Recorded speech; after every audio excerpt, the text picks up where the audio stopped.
Hello everyone, welcome back to another episode of Login Helps. In today's video, I'm going to show you how to block tags on Tumblr. Watch the video till the end without skipping in order to learn how and subscribe to our channel by hitting the subscribe button. Don't forget to press the bell icon so that you'll never miss another update from us.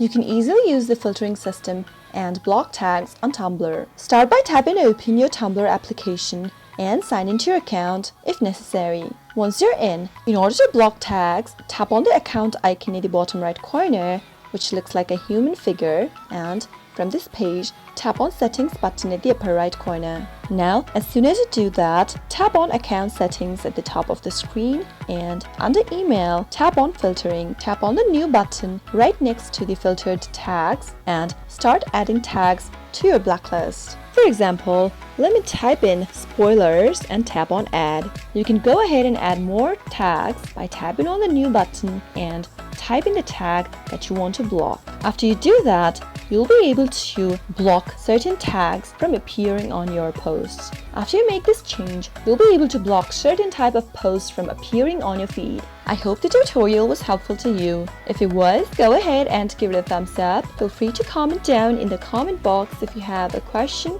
or a feedback for us. I'll be back soon with more tutorial episodes. Goodbye till then.